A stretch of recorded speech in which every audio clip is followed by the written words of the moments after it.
আমার মনে যাতে শান্তি আসে আর আমার ফ্যামিলিটা যাতে খুব ভালো থাকে, এই জন্যই তোমাকে পূজা করা হবে। পড়ার সময় শুধু তুমি ঠাকুরের পূজা করো না, সকাল সন্ধ্যা তোমার শুধু পূজা পূজা পূজা না, আমাকে জ্ঞানে জ্ঞানে শুনতে ইচ্ছে করে না। ঠাকুর তোমাকে কি রে, তুমি যে এত পূজা করো? এই মা, এইভাবে বলতে নেই রে, তুই ভগবানকে না শুধু একবার মন থেকে ডাকো, তোমার জীবন ধন্য হয়ে যাবে। রাধে রাধে।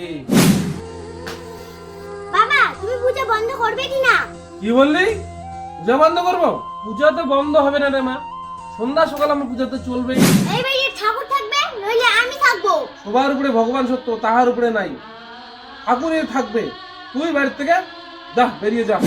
আমি এই বাড়িতে থাকবো, তুমি তোমার ঠাকুর নিয়ে বাইরে চলে যাও। যত বড় মুখ নাই তত বড় কথা। তোর আজকে দাঁড়াতো, তোর আজকে আমি চল বাড়ি থেকে বেরিয়ে যা, বাড়ি থেকে বেরিয়ে যা, যা, বাড়ি থেকে বেরিয়ে যা, যা।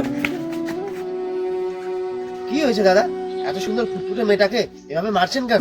মনে কোনো ভক্তি শ্রদ্ধা নেই, এর জন্য মেয়েটাকে আমি বাড়ি থেকে বের করে দিচ্ছি। দাদা, এইভাবে কি মারধর করে বাচ্চাটার মনে ভক্তি শ্রদ্ধা আনা যায়? ভালোবেসে বললে অবশ্যই মনের মধ্যে ভক্তি শ্রদ্ধা সব চলে আসবে। ছোট বাচ্চাদের তাই ভালোবেসে বোঝান। আমার ভুল হয়ে গেছে, তোমরা আমার চোখ খুলে দিলা। আরে মা, আয়। তাই সবাই মন থেকে বলো রাধে রাধে। শ্রীকৃষ্ণ ভক্তরা ভিডিওটিকে লাইক করে সাবস্ক্রাইব